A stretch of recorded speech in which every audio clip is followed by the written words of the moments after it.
नमस्कार, AB star news देख रहे हैं आप और आपका राज्य आपकी खबरें लेकर हाजिर हूं मैं आपके साथ सोहन सिंह। बुलेटिन में सबसे पहले बात किसान आंदोलन की। किसानों और सरकार के बीच तनातनी खत्म होने का नाम नहीं ले रही है। कई दौर की बातचीत भी हो चुकी है, लेकिन इसके बावजूद समाधान नहीं निकल सका है। वहीं किसान आंदोलन के समर्थन में जगह जगह प्रदर्शन भी देखने को मिल रहा है। इसी कड़ी में यमुनानगर में संयुक्त किसान मोर्चा के आह्वान पर किसान इकट्ठा हुए और ट्रैक्टर मार्च निकालकर जिला बीजेपी कार्यालय पहुंचे, जहां पर किसानों ने सरकार के खिलाफ जोरदार प्रदर्शन किया। इस दौरान भारतीय किसान यूनियन टिकैत गुट के प्रदेश अध्यक्ष रतनमान सिंह ने कहा कि सरकार ट्रैक्टर से डरती है और किसानों को कुचलने का काम करती है। उन्होंने कहा कि पीएम मोदी ने जो एमएसपी पर गारंटी कानून का वादा किया था, उसे सरकार को पूरा करना चाहिए। उन्होंने कहा कि हरियाणा सरकार ने शंभू बॉर्डर पर किसानों के ऊपर आंसू गैस के गोले दागे, वाटर कैनन का इस्तेमाल किया, जो लोकतंत्र की हत्या है। आज शंभू बॉर्डर को हिंदुस्तान पाकिस्तान की बॉर्डर बना दिया गया है, जिसकी सारी जिम्मेदारी हरियाणा सरकार की है।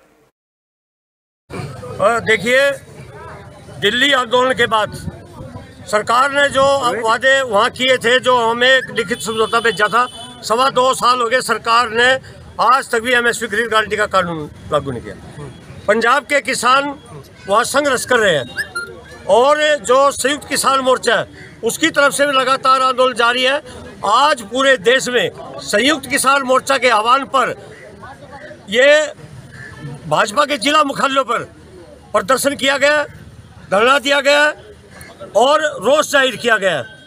ये इसलिए पहला हमारा फैसला था जिला मुख्यालय पर डिप्टी कमिश्नर के वहाँ, तो अब ये फैसला है कि यहाँ जो कार्यालय बने हुए हैं, यहाँ सत्ताधारी लोग बैठते हैं, वो आते हैं। यहाँ से आज हम संदेश देना चाहते हैं कि आप किसानों की बात सुनो, बर्बरता का जो आपका रवैया उसको आप बदलो और एमएसपी खरीद गारंटी का कानून बनाओ। बिजली का बिल, प्रणाली का बिल, उसको वापिस लो।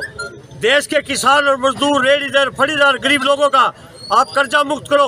आपने 5-7 घरानों के 14 लाख करोड़ रुपए आपने माफ कर दिए। एक देश के गरीब और मजदूर का आपने एक नया फुट्टी कौड़ी भी आपने माफ नहीं की। देखिए, दिल्ली आंदोलन के बाद सरकार ने जो वादे वहाँ किए थे, जो हमें लिखित समझौता। बुलेटिन में बात फरीदाबाद की, जहां ग्रीनफील्ड एक्सप्रेसवे पर किसान पिछले 4 महीनों से प्रदर्शन कर रहे हैं, लेकिन इसके बावजूद किसानों की समस्या का समाधान नहीं हो सका है। मोहना और आसपास के गांव के किसानों ने अपनी मांग को लेकर केजीपी एक्सप्रेसवे का अब प्रदर्शन कर दिया है। केजीपी एक्सप्रेसवे पर किसानों ने जाम लगाया। बता दें कि चंदावली के पास मोहना गांव से होकर गुजर रहा ग्रीनफील्ड एक्सप्रेसवे जेर एयरपोर्ट से लगता है। किसानों की मांग है कि मोहना के पास उतार चढ़ाव के लिए कट दिया जाए, ताकि फरीदाबाद के लोगों को भी इस ग्रीनफील्ड एक्सप्रेसवे का फायदा मिल पाए। जाम लगने के बाद भारी संख्या में पुलिस बल मौके पर पहुंचा और अधिकारियों ने लोगों को समझाया, जिसके बाद लोगों ने जाम हटाया। मोहना मंडी में हमने एक सभा आयोजित की थी और उसमें हमारे सरदारों ने फैसला लिया था, पाल पंचों ने, कि 10 दिन का टाइम सरकार को दे रहे हैं। 10 दिन में हमारी सरकार हमारी मांगों पर विचार करे, हमारा कट हमें जो हमारा अधिकार दिया जाए। उसके 10 दिन बाद सरकार के वहाँ हम उसे नितिन गडकरी से मिले, माननीय मंत्री कृष्णपाल गुर्जर से मिले और उन्होंने कहा कि हमारे सर्वे करने के लिए आ रहे हैं हमारे अधिकारी, मगर कोई अधिकारी नहीं आया। आज इसीलिए उसी के मद्देनजर हमें रोड जाम करना पड़ा। अपने अधिकारों की लड़ाई लड़ने के और से और कठोर से कठोर कदम और ले सकते हैं। लगभग कितने समय जो केएमपी को जाम किया गया आपके द्वारा? हमारा एक सांकेतिक था, आज 15 से 20 मिनट के करीब हमने इसको जाम किया है और ये दिखाया है कि आगे भी हम और कठोर। चंडीगढ़ मेयर चुनाव पर सुनवाई करते हुए सुप्रीम कोर्ट ने कुलदीप कुमार को चंडीगढ़ का मेयर घोषित कर दिया, जिसके बाद आम आदमी पार्टी के कार्यकर्ताओं में उत्साह देखने को मिल रहा है। पार्टी कार्यकर्ताओं ने सुप्रीम कोर्ट के फैसले का स्वागत किया और ढोल नगाड़ों के साथ जिला पार्टी कार्यालय में जश्न मनाया। इस दौरान कार्यकर्ताओं ने एक दूसरे को मिठाई खिलाकर जश्न मनाया। आप कार्यकर्ताओं ने इसे लोकतंत्र की जीत बताया और कहा कि इस फैसले से इंडिया गठबंधन की जीत की भी शुरुआत हुई है। इससे साबित होता है कि बीजेपी को आम आदमी पार्टी और कांग्रेस मिलकर हरा सकते हैं। इस दौरान यमुनानगर के आप जिलाध्यक्ष गगनदीप ने दिल्ली, पंजाब और चंडीगढ़ के बाद 2024 में हरियाणा में भी आम आदमी पार्टी की सरकार बनने का दावा किया है।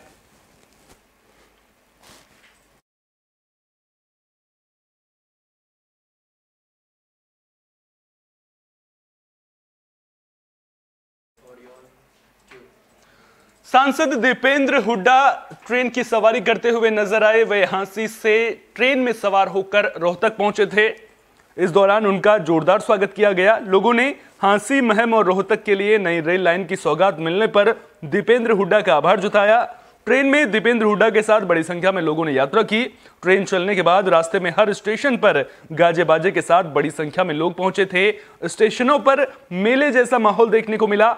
इस मौके पर दीपेंद्र हुड्डा ने सभी को बधाई देते हुए कहा कि राजनीति तोड़ती है लेकिन विकास जोड़ता है। उन्होंने कहा कि बीजेपी सरकार की विकासहीन कार्यशैली की वजह से 10 साल के बाद भी देश के प्रधानमंत्री हमारे द्वारा शुरू किए गए विकास कार्यों का फीता कटवा रहे हैं। इस सरकार में 1 इंच नई रेल की लाइन नहीं आई और ना ही मेट्रो का एक खंभा आगे बढ़ा।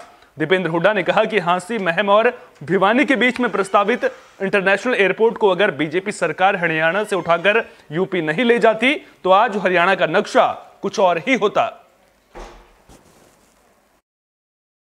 हमारे इलाके वासियों को मैं बहुत बहुत बधाई देना चाहता हूँ, बहुत शुभकामनाएं देना चाहता हूँ और मुझे बहुत बेहद खुशी है, बहुत प्रसन्नता है, बहुत संतुष्टि है कि जिस सोच के साथ है कि ये रेल की लाइन की परियोजना को मैंने मंजूर कराने का काम किया था कि ये जो पूरा इलाका है रोहतक, महम, हांसी, हिसार, सिरसा तक, ये जो हमारा पूरा दिल्ली से लेकर सिरसा तक का कॉरिडोर है, ये विकास की धुरी बने।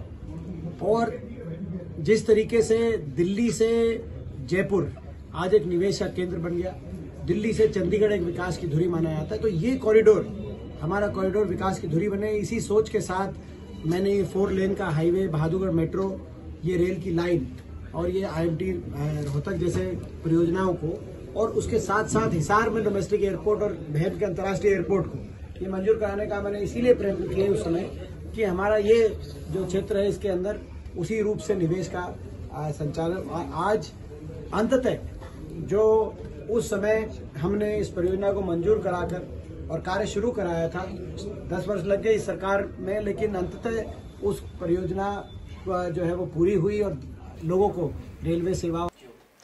गुरुग्राम में 25 फरवरी को मैराथन का आयोजन किया जाएगा, जिसे हरियाणा के मुख्यमंत्री मनोहर लाल हरी झंडी दिखाएंगे। मैराथन को लेकर गुरुग्राम के DC निशांत कुमार यादव ने जानकारी दी। उन्होंने बताया कि मैराथन के लिए अब तक 27,000 से ज्यादा लोगों ने रजिस्ट्रेशन करवाया है और रजिस्ट्रेशन कराने वाले लोगों की संख्या बढ़कर 40,000 तक पहुंचने का अनुमान है।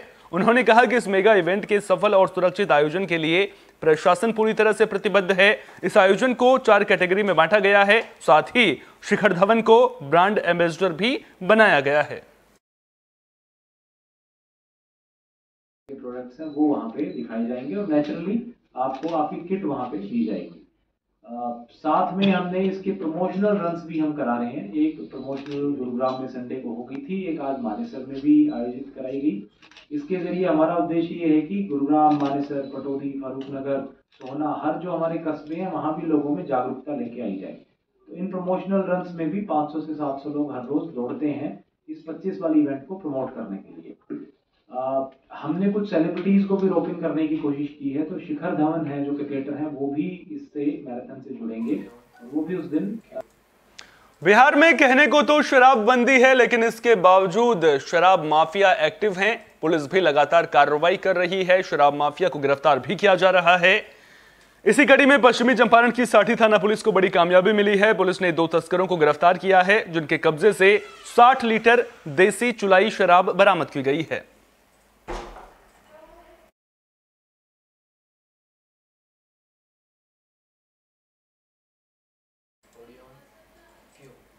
बुलेटिन में बात आरा की भी कर लेते हैं, जहां पकरी चौक पर लॉन्ड्री एक्सप्रेस का उद्घाटन किया गया है। तो लॉन्ड्री एक्सप्रेस का उद्घाटन पकरी चौक पर किया गया है। लॉन्ड्री एक्सप्रेस का उद्घाटन करने आरा के सांसद RK सिंह पहुंचे थे। इस मौके पर उन्होंने कहा कि टेक्नोलॉजी की मदद से एक नए बिजनेस की शुरुआत की गई है।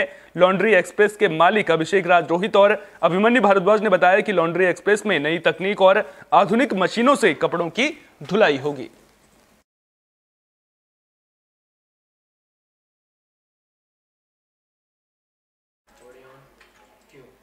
पलवल कोर्ट ने दहेज के लिए हत्या मामले में अहम फैसला सुनाया है। आरोपी पति को दोषमुक्त करार दिया है। आरोपी पति को बरी कर दिया गया है। मामले में आरोपित सास ससुर को पुलिस जांच में पहले ही निर्दोष पाया गया था और उन पर केस नहीं किया गया था। अदालत के फैसले के बाद बरी हुए राजकुमार काफी खुश नजर आए। उनके वकील राजेंद्र खत्री ने इसे कानून की जीत बताया। बता दें कि दुर्गापुर के रहने वाले चंद्रपाल ने साल 2020 में गतपुरी थाने में शिकायत की थी कि उनका कहना था कि साल 2013 में कलवाका के रहने वाले राजकुमार के साथ उन्होंने अपनी बेटी की शादी करवाई थी। आरोप लगाया कि शादी के बाद दहेज के लिए उनकी बेटी को प्रताड़ित किया जाता था। मामले में जांच के दौरान महिला के सास ससुर निर्दोष पाए गए। वहीं पति राजकुमार पर करीब 3 साल तक कोर्ट में ट्रायल चला। अब कोर्ट ने राजकुमार को भी निर्दोष मानते हुए सभी आरोपों से बरी कर दिया है।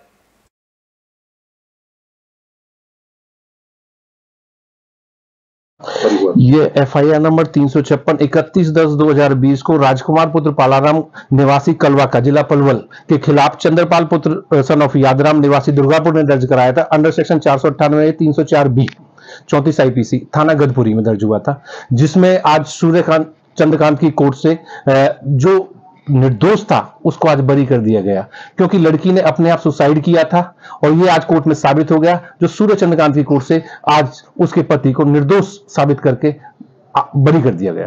कब मुकदमा दर्ज हुआ था, कितने दिनों बाद न्याय मिला?